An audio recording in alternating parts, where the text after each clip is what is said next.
श्रीसङ्कटनाशन गणेशस्तोत्रम्।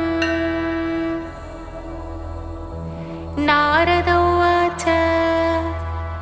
प्रणम्य शिरसा देवं गौरीपुत्रं विनायकम् भक्तावासं स्मरे नित्यमायुष्कामार्थसिद्धये। प्रथमं वक्रतुण्डं च एकदन्तं द्वितीयकम् तृतीयं कृष्णपिङ्गाक्षं गजवक्त्रं चतुर्थकम्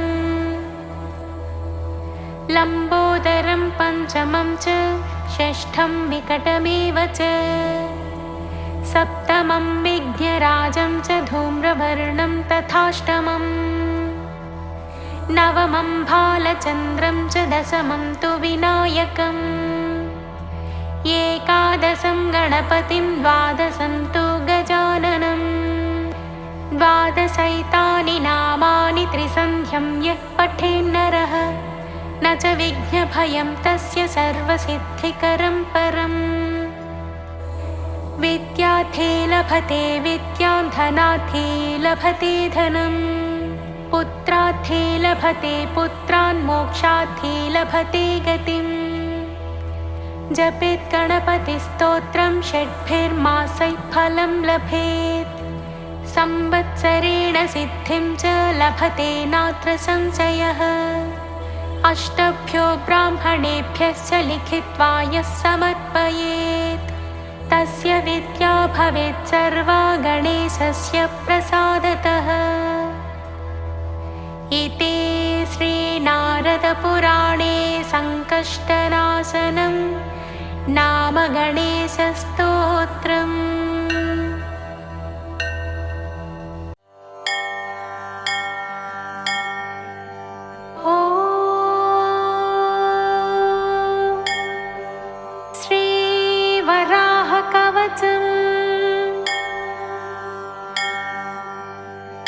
आद्यं रङ्गमिति प्रोक्तं विमानं रङ्गसंहितं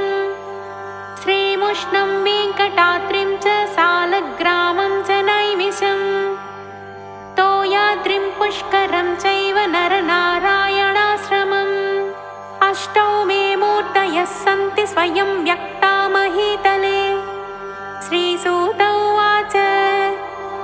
श्रीरुद्रमुखनिर्णीतमुरारिगुणसत्कथा सन्तुष्टा पार्वती प्राह शङ्करं लोकशङ्करम्। श्रीपार्वत्युवाच श्रीमुष्णेशस्य माहात्म्यं वराहस्य महात्मनः श्रुत्वा तृप्तिर्न मे जाता मनः कौतूहलायते। श्रोतुं तद्देव माहात्म्यं तस्माद्वर्णय मे पुनः। श्रीशङ्कर उवाच शृणु देवि प्रवक्ष्यामि श्रीमुष्णेशस्य वैभवम्। यस्य श्रवणमात्रेण महापापैः प्रमुच्यते सर्वेषामेव तीर्थानां तीर्थराजोऽभिधीयते। नित्यपुष्करिणी नाम्नी श्रीमुष्णेया च वर्तते। जाताश्रमापहा पुण्या वराहश्रमवारिणा विष्णोरङ्गुष्ठसंस्पर्शात् पुण्यदा खलु जाह्नवी। विष्णुः सर्वाङ्गसम्भूता नित्यपुष्करिणी शुभा महानदी सहस्रेण नित्यदा सङ्गता शुभा। सकृत् स्नात्वा विमुक्ताशु सद्यो याति हरिपदम्। तस्या आग्नेयभागे तु अश्वत्थच्छाययोदके स्नानं कृत्वा पिप्पलस्य कृत्वा चापि प्रदक्षिणम् दृष्ट्वा श्वेतवराहं च मासमेकं नयेद्यदि कालमृत्युं विनिश्चित्य श्रिया परमयायुतः आधिव्याधिविनिर्मुक्तो ग्रहपीडा विवर्जितः भुक्त्वा भोगाननेकांश्च मोक्षमन्ते व्रजेत् ध्रुवम्। अश्वत्थमूलेर्कवारे नित्यपुष्करिणी तटे वराहकवचं जप्त्वा शतवारं जितेन्द्रियः क्षयापस्मारकुष्ठाद्यै महारोगैः प्रमुच्यते। वराहकवचं यस्तु प्रत्यहं पठते यदि शत्रुपीडा विनिर्मुक्तो भूपतित्वमवाप्नुयात्। लिखित्वा धारयेद्यस्तु बाहुमूले गलेऽथवा भूतप्रेतपिशाचाद्या यक्षगन्धर्वराक्षसाः शत्रवो घोरकर्माणो ये चान्ये विसजन्तवः नष्टदर्पा विनश्यन्ति विद्रवन्ति दिशो दश। श्रीपार्वत्युवाच तद्ब्रूहि कवचं मह्यं येन गुप्तो जगत्त्रये सञ्चरेद्देव वन्मध्यः सर्वशत्रुविभीषणः येनाप्नोति च साम्राज्यं तन्मे ब्रूहि सदाशिव। श्रीशङ्कर उवाच शृणु कल्याणि वक्ष्यामि वाराहकवचं शुभं येन गुप्तो लभेन्मत्यो विजयं सर्वसम्पदम् अङ्गरक्षाकरं पुण्यं महापातकनाशनं सर्वरोगप्रशमनं सर्वदुर्ग्रहनाशनं विषाभिचारकृत्यादिशत्रुपीडानिवारणं नोक्तं कस्यापि पूर्वं हि गोप्यात् गोप्यतरं यतः वराहेण पुरा प्रोक्तं मह्यं च परमेष्ठिने युद्धेषु जयदं देवि शत्रुपीडानिवारणं वराहकवचात् गुप्तो नाशुभं लभते नरः वराहकवचस्यास्य ऋषिर्ब्रह्मा प्रकीर्तितः छन्दोऽनुष्टुप् तथा देवो वराहो भूपरिग्रहः प्रक्षाल्य पादौ पाणे च सम्यगाचम्यवारिणा कृतस्वाङ्गकरन्यासः स पवित्र उदन्मुखः ॐ भूर्भुवः सुवरिति नमो भूपतियेऽपि च नमो भगवते पश्चात् वराहाय नमस्तथा एवं षडङ्गं न्यासं च न्यसेदङ्गुलिशुक्रमात् नमः श्वेतवराहाय महाकोलाय भूपते यज्ञाङ्गाय शुभाङ्गाय सर्वज्ञाय परात्मने स्रवतुण्डाय धीराय परब्रह्मस्वरूपिणे वक्रदंष्ट्राय नित्याय नमों तैर्नामभिक्रमात् अङ्गुलेषु न्यसेद्विद्वान् करपृष्ठतलेष्वपि ध्यात्वा श्वेतवराहं च पश्चान्मन्त्रमुदीरयेत् ध्यानम् ॐ श्वेतं वराहवपुषं क्षितिमुद्धरन्तं शङ्खारिः सर्ववरदाभययुक्तबाहुं ध्यायेन्निजैश्च तनुभिः सकलैरुपेतं पूर्णं विभुं सकलवाञ्छितसिद्धयेजं कवचम् वराहः पूर्वतः पातु दक्षिणे दण्डकान्तकः हिरण्याक्षहरः पातु पश्चिमे गदयायुतः उत्तरे भूमिहृत् पातु अधस्ताद्वायुवाहनः ऊर्ध्वं पातु हृषीकेशो दिग्विदिक्षु गदाधरः प्रातः पातु प्रजानाथः कल्पकृत्सङ्गमेव तु मध्याह्ने वज्रकेशस्तु सायाह्ने सर्वपूजितः प्रदोषे पातु पद्माक्षो रात्रौ राजीवलोचनः निसेन्द्रगर्वः पातु पातोषः परमेश्वरः अटव्यामग्रजः पातु गमने गरुडासनः स्थले पातु महातेजः जले पात्ववनीपतिः गृहे पातु गृहाध्यक्षः पद्मनाभः पुरोवतु झिल्लिकावरदः पातु स्वग्रामे करुणाकरः रणाग्रे दैत्यः पातु विषमे पातु चक्रभृत् रोगेषु वैद्यराजस्तु कोलो व्याधिषु रक्षतु तापत्रयात् तपोमूर्तिः कर्मपाशाच्च विश्वकृत् क्लेशकालेषु सर्वेषु पातु पद्मापतिर्विभुः हिरण्यगर्भसंस्तुत्य पादौ पातु निरन्तरं गुल्फौ गुणाकरः पातु जङ्घे पातु जनार्दनः जानो च जयकृत् पातु पातुरुपुरुषोत्तमः रक्ताक्षो जघने पातु कटिं विश्वम्भरोऽवतु पार्श्वे पातु सुराध्यक्षः पातु कुक्षिं परात्परः नाभिं ब्रह्मपिता पातु हृदयं हृदयेश्वरः महादंष्ट्रस्तनौ पातु कण्ठं पातु विमुक्तिदः प्रभञ्जनपतिर्बाहु करौ कामपितावतु हस्तौ हंसपतिः पातु पातु सर्वाङ्गुलीर्हरिः सर्वाङ्गश्चिबुकं पातु पात्वोष्ठौ कालनेमिः मुखं तु मधुहा पातु दन्तान् दामोदरोऽवतु नासिकामव्ययः पातु नेत्रे सूर्येन्दुलोचनः फालं कर्मफलाध्यक्षः पातु कर्णौ महारथः शेषसायी शिरः पातु केशान् पातु निरामयः सर्वाङ्गं पातु सर्वेशः सदा पातु सतीश्वरः इतीदं कवचं पुण्यं वराहस्य महात्मनः यः पठेत् शृणुयात् वापि तस्य मृत्युर्विनश्यति तं नमस्यन्ति भूतानि भीताः सांजनिपाणयः राजदस्युभयं नास्ति राज्यभ्रंशो न जायते यन्नामस्मरणात् भीताः भूतवेतालराक्षसाः महारोगाश्च नश्यन्ति सत्यं सत्यं वदाम्यहं कण्ठे तु कवचं बुद्ध्वा वन्ध्या पुत्रवती भवेत् शत्रुसैन्यक्षयप्राप्ति दुःखप्रशमनं तथा उत्तातदुर्निमित्तादिसूचितारिष्टनाशनं ब्रह्मविद्याप्रबोधं च लभते नात्र संशयः धृद्वेदं कवचं पुण्यं मां धाता परवीरः जित्वा तु साम्बरीं मायां दैत्येन्द्रानवधिक्षणात् कवचेनावृतो भूत्वा देवेन्द्रोऽपि सुरारिः भूम्योपदिष्टकवचधारणान्नरकोऽपि च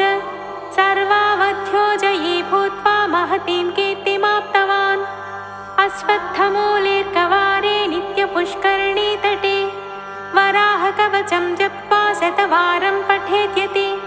अपूर्वराज्यसम्प्राप्ति नष्टस्य पुनरागमं लभते नात्र सन्देहः सत्यमेतन्मयोदितं जप्त्वा वराहमन्त्रं तु लक्षमेकं निरन्तरं दशांशं तर्पणं होमं पायसेन घृतेन च कुर्वन्त्रिकालसन्ध्यासु कवचेनावृतो यदि भूमण्डलाधिपत्यं च लभते नात्र संशयः इदमुक्तं मया देवि गोपनीयं दुरात्मनां वराहकवचं पुण्यं संसारार्णवतारकं महापातककोटिघ्नं भुक्तिमुक्तिफलप्रदं वाच्यं पुत्राय शिष्याय सद्वृताय सुधीमते श्रीसूत उवाच इति पत्युर्वचः श्रुत्वा देवी सन्तुष्टमानसा विनायकगुहौ पुत्रौ प्रपेदे द्वौ सुराचितौ कवचस्य प्रभावेन लोकमाता च पार्वती य इदं शृणुयान्नित्यं यो वा पठति नित्यशः समुक्तः सर्वपापेभ्यो विष्णुलोके महीयते इति श्रीवराहकवचम्।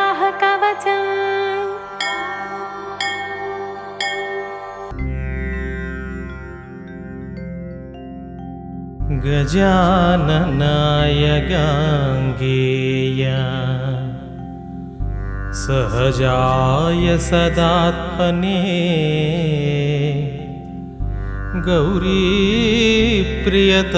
गौरीप्रियतनूजाय गणेशायास्तु मङ्गलम् नागयज्ञोपवीदाय नतविघ्नविनाशिने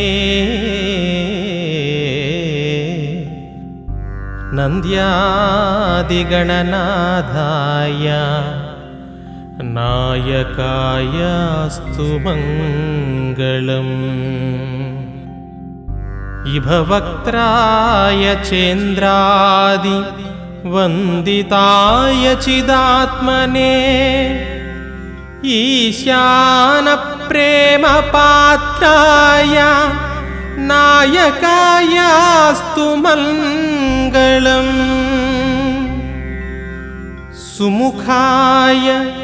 सुसुण्डाग्रात् क्षिप्तामृतघटाय च सुरवृन्दनिषेव्याय चेष्टदायास्तु मङ्गलम् चतुर्भुजाय चन्द्रार्धविलसन्मस्तकाय च चरणावनतानन्ततारणायास्तु मङ्गलम् वक्रतुण्डाय वटवे वन्याय वरदाय च विरूपाक्षसुतायास्तु मङ्गलम् प्रमोदमोदरूपाय सिद्धिविज्ञानरूपिणे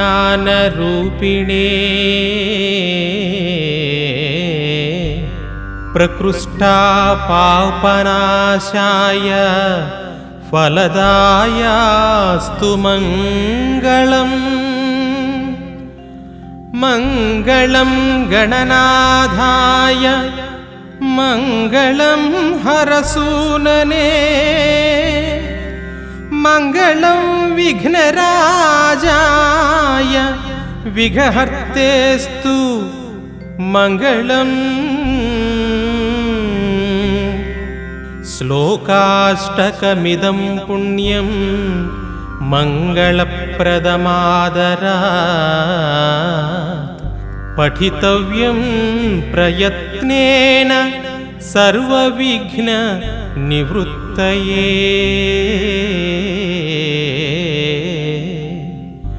इति श्रीगणेश मङ्गलाष्टकं सम्पूर्णम्।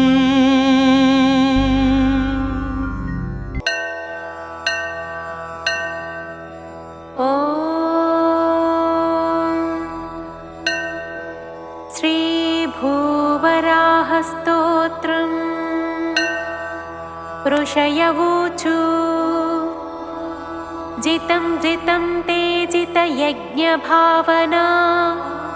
त्रयीं तनुं स्वां परिधुन्वते नमः। यत्रो मगर्तेषु निलिल्युरध्वराः तस्मै नमः कारणसूकराय ते। रूपं तवैतन्ननु दुष्कृतात्मना दुर्दर्शनं देव यदध्वरात्मकम्। छन्दांसि यस्यत्पचे बर्हिरोमस्वाज्यं दृशे त्वं घ्रिषु चातुर्होत्रम्। सृक्तुण्डासित्स्रुव ईशनाशयो क्रीडोदरे चमसाः कर्णरन्ध्रे। प्रासित्रमास्ये ग्रसने ग्रहास्तु ते यच्छर्वणं ते भगवन्नग्निहोत्रम्। दीक्षानुजन्मोपसद शिरोधरम् त्वं प्रायणीयोदयनीयदंष्ट्रः। जिह्वा प्रवज्ञस्तव शीर्षकं क्रतोः सभ्यावसत्यं चितयोऽसवो हि ते। सोमस्तु रेतस्सवनान्यवस्थितिः संस्थाविभेदास्तव देवधातवः। सत्राणि सर्वाणि शरीरसन्धिस्त्वं सर्वयज्ञक्रतुरिष्टिबन्धनः। नमो नमस्तेऽखिलयन्त्रदेवता द्रव्याय सर्वक्रतवे क्रियात्मने। वैराग्यभक्त्यात्मजयानुभावित ज्ञानाय विद्यागुरवे नमो नमः। दंष्ट्राग्रकोट्या भगवंस्त्वया धृता विराजते भूधर भूस्स भूधरा। यथा वनान्निस्सरतो दता धृता मतं गजेन्द्रस्य स पत्रपद्मिनी। त्रयेमयं रूपमिदं च सौकरम् भूमण्डलेनाथ तदा धृतेन ते। चकास्ति शृङ्गोढघनेन भूयसा कुलाचलेन्द्रस्य यथैव विभ्रमः। संस्थापयैनां जगतां सतस्थुषा लोकाय पत्नीमसि मातरं पिता। विधेम चास्यै नमसा सह त्वया यस्यां स्वतेजोऽग्निनिवारणावधाः। कः श्रद्धधीतान्यतमस्तव प्रभो रसां गताया भुवहुर्विबर्हणम्। न विस्मयोऽसौ त्वयि विश्वविस्मये यो माययेदं ससृजेति विस्मयम्। विधुन्वता वेदमयं निजं वपु जनस्तपः सत्यनिवासिनो वयं सटाशिखोद्धोत शिवाम्बुबिन्दुभिः विमृज्यमाना भृशमीशपाविताः स वै बतभ्रष्टमतिस्तवैषते यः कर्मणां पारमपारकर्मणः यद्योगमायागुणयोगमोहितं विश्वं समस्तं भगवन् विधेहिशम्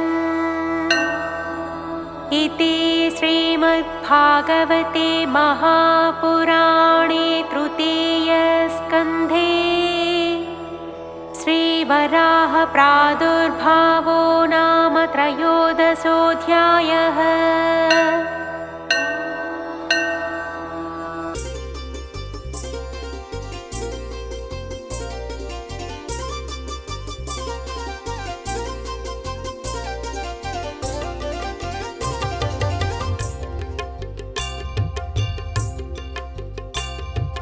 गजानाय नमः श्रीगणनाथ विघ्नविनायक मनसा स्मरामि गणाध्यक्षाय नमः श्रीगणनाथ श्रीगणनायक शिरसा नमामि विघ्नराजाय नमः श्रीगणनाथ विघ्नविनायक मनसा स्मरामि विनायकाय नमः श्रीगणनाथ श्रीगणनायक शिरसा नमामि द्वैमातुराय नमः श्रीगणनाथ विघ्नविनायक मनसा स्मरामि सुमुखाय नमः श्रीगणनाथ श्रीगणनायक शिरसा नमामि कृतिने नमः श्रीगणनाथ विघ्नविनायक मनसा स्मरामि सुप्रदीपाय नमः श्रीगणनाथ विघ्नविनायक मनसा स्मरामि विघ्नविनायक मनसा स्मरामि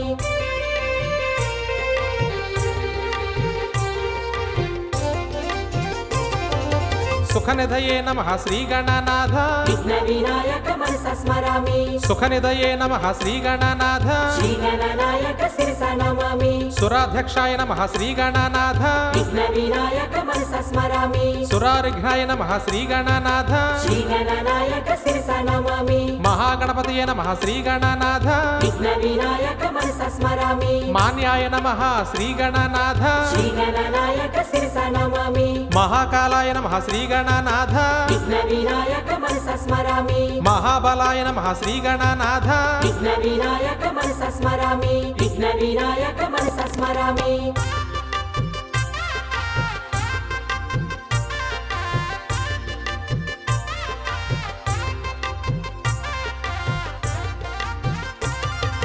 पेरंबाय नमः श्रीगणनाथ विघ्नविनायक मनसा स्मरामि लंबजठराय नमः श्रीगणनाथ श्रीगणनायक शिरसा नमामि अश्वग्रीवाय नमः श्रीगणनाथ विघ्नविनायक मनसा स्मरामि महोदराय नमः श्रीगणनाथ श्रीगणनायक शिरसा नमामि मदोत्कटाय नमः श्रीगणनाथ विघ्नविनायक मनसा स्मरामि महावीराय नमः श्रीगणनाथ श्रीगणनायक शिरसा नमामि मंत्रिणे नमः श्रीगणनाथ विघ्नविनायक मनसा स्मरामि प्रमदाय नमः श्रीगणनाथ विघ्नविनायक मनसा स्मरामि विघ्नविनायक मनसा स्मरामि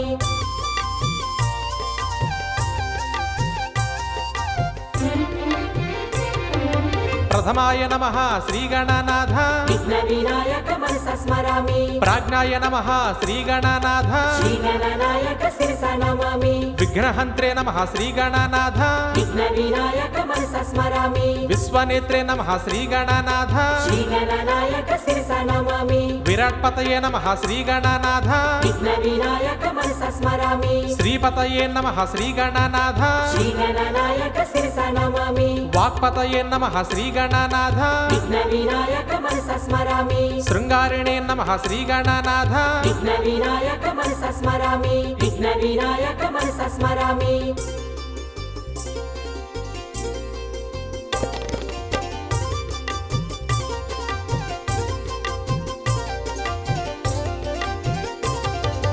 आश्रितवत्सलाय नमः श्रीगणनाथ विघ्नविनायक मनसा स्मरामि वत्सलाय नमः श्रीगणनाथ श्रीगणनायक शिरसा नमामि आश्रित नमः श्रीगणनाथ विघ्नविनायक मनसा स्मरामि शिवप्रियाय नमः श्रीगणनाथ श्रीगणनायक शिरसा नमामि శీఘ్రకారిణే నమః శ్రీగణనాథ విఘ్నవినాయక మనసా స్మరామి శాశ్వతాయ నమః శ్రీగణనాథ శ్రీగణనాయక శిరసా నమామి బలాయ నమః శ్రీగణనాథ విఘ్నవినాయక మనసా స్మరామి బలోతితాయ నమః శ్రీగణనాథ విఘ్నవినాయక మనసా స్మరామి విఘ్నవినాయక మనసా స్మరామి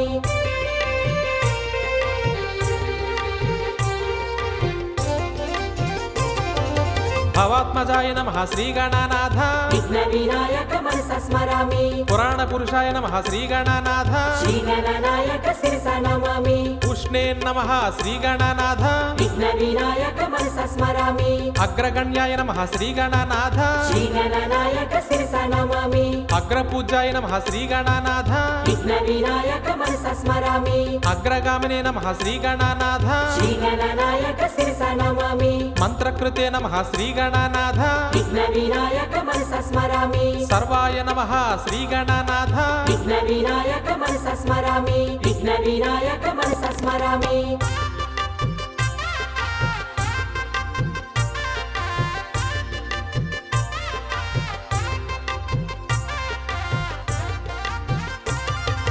సర్వోపాస్యాయ నమః శ్రీగణనాథ విఘ్నవినాయక మనసా స్మరామి సర్వకర్తే నమః శ్రీగణనాథ శ్రీగణనాయక శిరసా నమామి సర్వనేత్రే నమః శ్రీగణనాథ విఘ్నవినాయక మనసా స్మరామి సర్వసిద్ధిప్రదాయ నమః శ్రీగణనాథ శ్రీగణనాయక శిరసా నమామి సర్వసిద్ధయ నమః శ్రీగణనాథ విఘ్నవినాయక మనసా స్మరామి పంచహస్తాయ నమః శ్రీగణనాథ శ్రీగణనాయక శిరసా నమామి పార్వతీనంద నమః శ్రీగణనాథ విఘ్నవినాయక మనసా స్మరామి ప్రభవే నమః శ్రీగణనాథ విఘ్నవినాయక మనసా స్మరామి విఘ్నవినాయక మనసా స్మరామి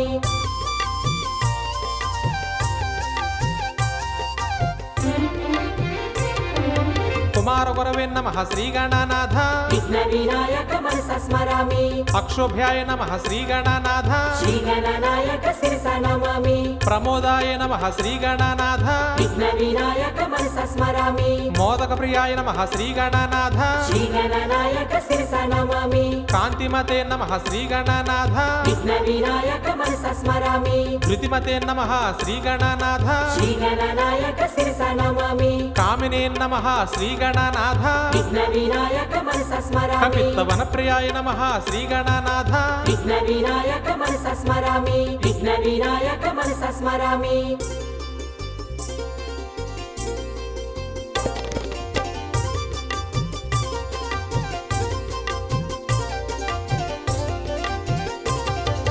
బ్రహ్మచారిణే నమః శ్రీగణనాథ విఘ్నవినాయక మనసా స్మరామి బ్రహ్మరూపిణే నమః శ్రీగణనాథ శ్రీగణనాయక శిరసా నమామి విష్ణవే నమః శ్రీగణనాథ విఘ్నవినాయక మనసా స్మరామి విష్ణుప్రియాయ నమః శ్రీగణనాథ శ్రీగణనాయక శిరసా నమామి భక్త జీవితాయ నమః శ్రీగణనాథ విఘ్నవినాయక మనసా స్మరామి జితమన్మధాయ నమః శ్రీగణనాథ శ్రీగణనాయక శిరసా నమామి ఛాయసే నమః శ్రీగణనాథ విఘ్నవినాయక మనసా స్మరామి యక్షసేవితాయ నమః శ్రీగణనాథ విఘ్నవినాయక మనసా స్మరామి విఘ్నవినాయక మనసా స్మరామి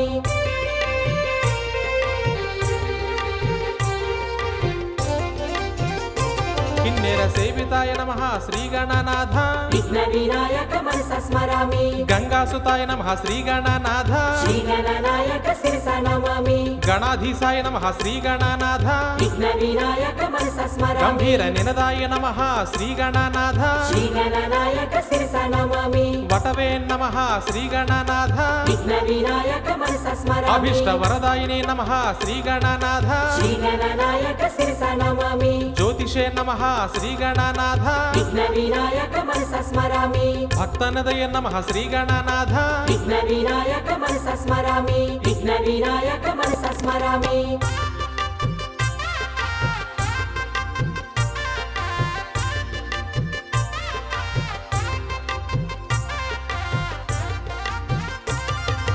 భావ భావగమ్యాయ నమః శ్రీగణనాథ విఘ్నవినాయక మనసా స్మరామి మంగళప్రదాయ నమః శ్రీగణనాథ శ్రీగణనాయక శిరసా నమామి అవ్వక్తాయ నమః శ్రీగణనాథ విఘ్నవినాయక మనసా స్మరామి పరాక్రమాయ నమః శ్రీగణనాథ శ్రీగణనాయక శిరసా నమామి సత్యధర్మిణే నమః శ్రీగణనాథ విఘ్నవినాయక మనసా స్మరామి సఖయే నమః శ్రీగణనాథ శ్రీగణనాయక శిరసా నమామి మహేశాయ నమః శ్రీగణనాథ విఘ్నవినాయక మనసా స్మరామి దివ్యాంగాయ నమః శ్రీగణనాథ విఘ్నవినాయక మనసా స్మరామి విఘ్నవినాయక మనసా స్మరామి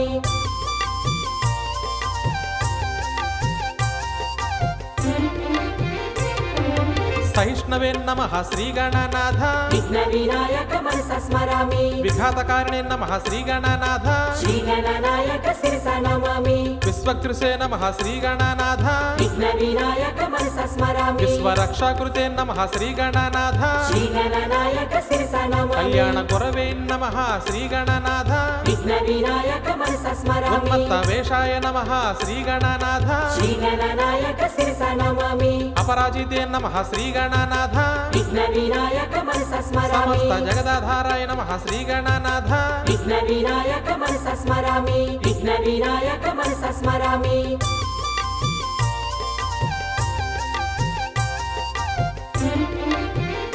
ఐశ్వర్యప్రదాయ నమః శ్రీగణనాథ విఘ్నవినాయక మనసా స్మరామి శ్రీ విఘ్నేశ్వరాయ నమః శ్రీగణనాథ శ్రీగణనాయక శిరసా నమామి శ్రీ విఘ్నేశ్వరాయ నమః శ్రీగణనాథ విఘ్నవినాయక మనసా స్మరామి శ్రీ విఘ్నేశ్వరాయ నమః శ్రీగణనాథ శ్రీగణనాయక శిరసా నమామి విఘ్నవినాయక మనసా స్మరామి శ్రీగణనాయక శిరసా నమామి విఘ్నవినాయక మనసా స్మరామి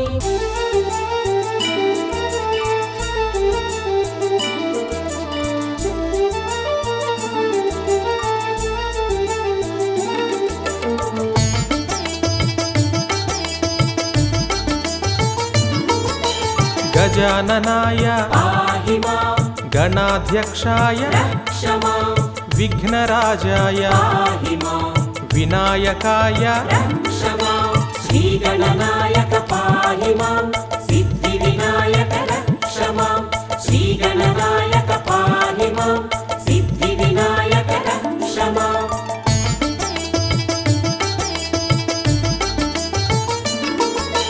ద్వైమాతురాయ పాహి మాం విముఖాయ రక్ష మాం ప్రముఖాయ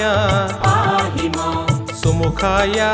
రక్ష మాం శ్రీగణనాయక పాహి మాం సిద్ధి వినాయక రక్ష మాం శ్రీగణనాయక పాహి మాం సిద్ధి వినాయక రక్ష మాం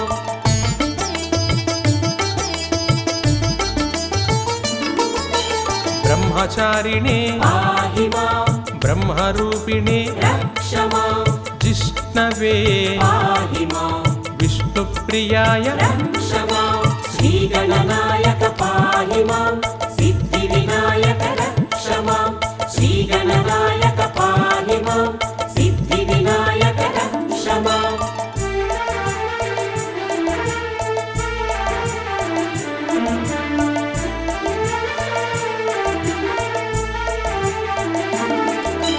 ధ్యాయసే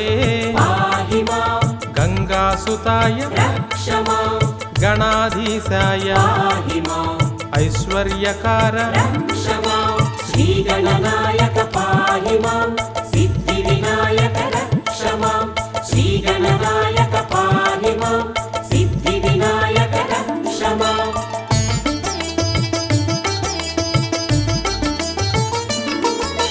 గంభీర నినదాయ పాహి మాం వటవే రక్ష మాం అభీష్టవరదాయ పాహి మాం జ్యోతిషే రక్ష మాం శ్రీగణనాయక పాహి మాం సిద్ధి వినాయక రక్ష మాం శ్రీగణనాయక పాహి మాం సిద్ధి వినాయక రక్ష మాం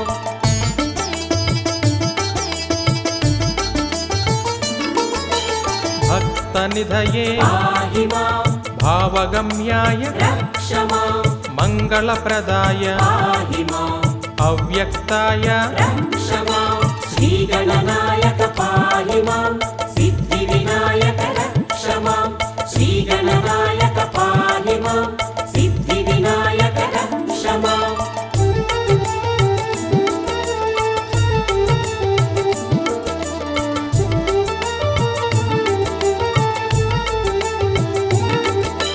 सत्यधर्मिणे पाहि मां सखये रक्ष मां सरसाम्बुनिधये पाहि मां महेशाय रक्ष मां श्रीगणनायक पाहि मां सिद्धिविनायक रक्ष मां श्रीगणनायक पाहि मां सिद्धिविनायक रक्ष माम्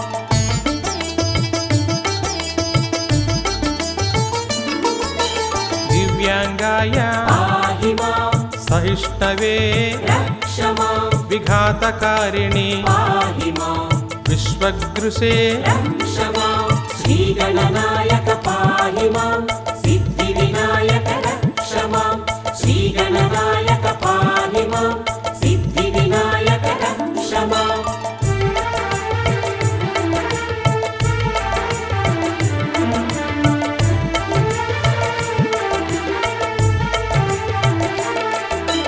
विश्वरक्षकृते पाहि मां कल्याणगुरवे रक्ष माम् उन्मत्तवेषाय पाहि माम् अपराजिते रक्ष मां श्रीगणनायक पाहि मां सिद्धिविनायक रक्ष मां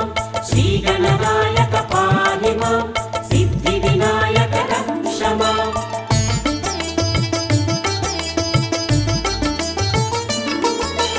जगदाधार पाहि मां सर्वैश्वर्य रक्ष मां श्रीविघ्नेश्वराय पाहि मां श्रीगणनायक रक्ष मां श्रीगणनायक पाहि मां सिद्धिविनायक